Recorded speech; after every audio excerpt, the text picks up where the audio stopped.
Hello everyone, today I am going to teach you about the lumbar puncture. Lumbar puncture is the insertion of the needle into the lumbar region of spine.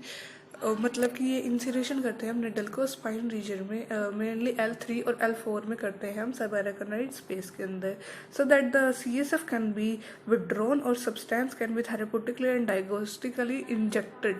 क्या है mainly हम किस लिए करते हैं CSF को withdrawn out करने के लिए अगर ICP का प्रेशर इंक्रीज हो जाता है तो या फिर हमें डायग्नोस्टिकली कोई इंजेक्टेड करना कोई मेडिकेशन इंजेक्ट करनी है तो हम इसके लिए देते हैं मेनली इसको CSF विड्रॉन करने के लिए ही किया जाता है ये procedure. Next we have the purpose. तो फर्स्ट पर्पस क्या है? To administer the spinal anaesthesia before the surgery of lower half of the body. मतलब किसी भी सर्जरी के लिए एनेस्थीसिया अगर हमें प्रोवाइड करना है एडमिनिस्टर करना है तो भी हम इसको देंगे। Next to administer medication of the spinal cord in the case of meningitis. Meninges क्या होता है? इन्फ्लेमेशन होता है मेनिंजिस क्या होता है? आउटर कवरिंग होती है ब्रेन और स्पाइनल कॉर्ड की, तो मेनिंजाइटिस इन्फ्लेमेशन हो जाती है मेनिंजिस की। इस केस में हम मेडिकेशंस प्रोवाइड कराएंगे उसको। Next to remove out the fluid as CSF blood pus to reduce the intracranial pressure. अगर फ्लूइड में कोई पस फॉर्म हो गई या फिर CSF ज़्यादा हो गया उसको रिमूव आउट करने के लिए या फिर ICP को कम करने के लिए रिड्यूस करने के लिए हम करते हैं इसको। To remove the sample of the CSF laboratory. अगर हमें सैंपल भेजना है लेबोरेटरी के लिए तो भी हम इसको करते हैं प्रोसीजर को। Next to measure the pressure of the CSF। अगर CSF का प्रेशर हमें मेजर करना है तो उस कंडीशन में भी हम लंबार पंचर का प्रोसीजर करते हैं। Next we have the indications. अब इसके इंडिकेशंस क्या है? फर्स्ट है बैक्टीरियल मेनिंजाइटिस। मैंने ऊपर बताया था मेनिंजाइटिस फिर बैक्टीरियल इन्फेक्शन हो जाता है उसमें से। नेक्स्ट है सब एराकोनॉइड हैमरेज हो जाता है सब एराकोनॉइड स्पेस मतलब ब्लड लॉस हो जाता है। Next pseudo tumour cerebri. ये कंडीशन होती है जिसके अंदर ICP की तरह ही प्रेशर इंक्रीज हो जाता है स्कल के अंदर। फिर नेक्स्ट है मल्टीपल स्क्लेरोसिस। ये ऑटो इम्यून डिजीज होती है जो कि डैमेज कॉज करती है प्रोटेक्टिव कवरिंग नर्व की। उसके बाद क्या है? इंट्राक्रैनियल हाइपोटेंशन हो जाता है, इंट्राक्रैनियल हाइपोटेंशन।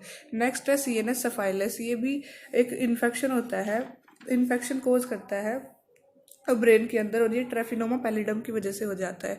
फिर CNS वेस्कुलाइटिस। ये वेसल्स की इन्फ्लामेशन हो जाती है। फिर गुरिन बैरे सिंड्रोम क्या होता है? ये कंडीशन होती है जो कि अफेक्ट करती है नर्व को ट्रिगर करती है। फिर स्पाइनल एनेस्थीसिया एट लास्ट। फिर नेक्स्ट क्या है? Contra indication. कॉन्ट्रा इंडिकेशन क्या है इसकी? First increase the intracranial pressure. अगर इंक्रीज हो तो भी हम नहीं करेंगे क्योंकि अगर हम ये प्रोसीजर करेंगे तो वो लीक हो सकता है, जो CSF है वो लीक आउट हो सकता है। नेक्स्ट थ्रोम्बोसाइटोपेनिया मतलब कि प्लेटलेट्स अगर कम हो तो भी हम नहीं करेंगे या फिर सस्पेक्टेड एपिड्यूरल हो अगर तो भी हम नहीं करेंगे। और नेक्स्ट ये हमें साइट दे रखी है अलग अलग नाम के साथ लंबार पंचर की कहाँ कहाँ देते हैं हम इसके एराकोनॉइड स्पेस में देते हैं। नेक्स्ट है पेशेंट की position. Mainly we have 2 type of position, lying position and sitting position. Lying position में क्या है? हम C शेप्ड प्रोवाइड करवाते हैं पेशेंट को, नी एंड हेड को बेंड करके और बेड के एज पे लेटाते हैं जिसकी वजह से ये करते हैं। और दूसरा है सिटिंग पोजीशन। पेशेंट को स्टूल के ऊपर बिठा देते हैं और फिर हम ये प्रोसीजर करते हैं। नेक्स्ट क्या है हमारे पास? कॉम्प्लिकेशंस। अब इसकी कॉम्प्लिकेशंस क्या क्या होती है? Post spinal puncture headache. अगर हमने मतलब ये प्रोसीजर किया उसके बाद पेशेंट को हेडेक कॉज हो सकता है और ये काफ़ी 2 to 3 days to 1 week तक हो सकता है। फिर है ब्रेन हेरिनेशन। ब्रेन हेरिनेशन क्या होता है? ब्लड एंड CSF शिफ्ट हो जाता है उसके नॉर्मल पोजीशन से स्कल के अंदर। फिर क्या है? Bloody tap. Bloody tap traumatic tap भी बोलते हैं इसको। occur in if needle enter in the vein, blood can leak into the CSF during collection। उसके बाद meningitis और बैक पेन हो सकता है।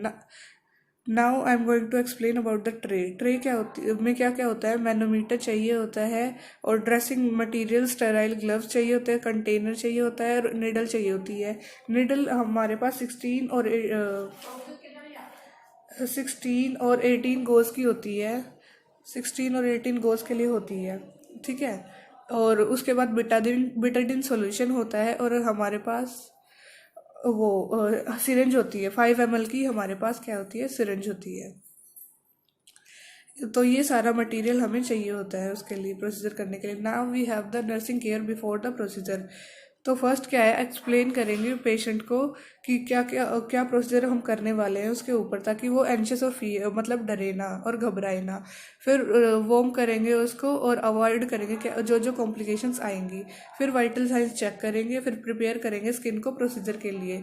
नेक्स्ट अरेंज करेंगे आर्टिकल सारे। फिर नेक्स्ट क्या है, पोजीशन देंगे उसको पेशेंट को। 2 पोजीशंस मैंने आपको बताई थी कौन कौन सी, एक तो सिटिंग पोजीशन और लाइंग पोजीशन, उन दोनों में से कोई एक पोजीशन देंगे as per the patient comfortable and diagnose of him. Next क्या है, प्रोटेक्ट करेंगे बेड और मैकिंटोश को टावल से। मैकिंटोश और टावल लगा देंगे इन केस कोई भी लीकेज वगैरह होती है उस कंडीशन में। नेक्स्ट क्या है, provide a stool client to the comfortable, client को स्टूल प्रोवाइड करवा देंगे कंफर्टेबल बैठने के लिए। Next we have the nursing care after procedure. Nursing care क्या करेंगे, हाँ नर्सिंग केयर क्या कर सकते हैं हम, as soon as withdrawn seal puncture side to the prevent to leakage of the CSF।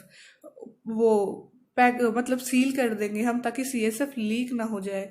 फिर प्लेस करेंगे क्लाइंट को कंफर्टेबली पोजीशन में 12 to 14 आवर्स के लिए। फिर क्लाइंट को चेक करेंगे कि वो अगर पोस्ट पंचर हेडेक के लिए सफ़र कर रहा है तो उसको और ट्रीट करेंगे, जैसे कि डाकर रूम हम दे सकते हैं, प्लेंटी ऑफ फ्लूइड हम दे सकते हैं, और एडमिनिस्टर एनाल्जेसिक हम उसको दे सकते हैं ताकि उसको रिलीव हो सके, क्योंकि ये एक बहुत मेजर हो सकता है।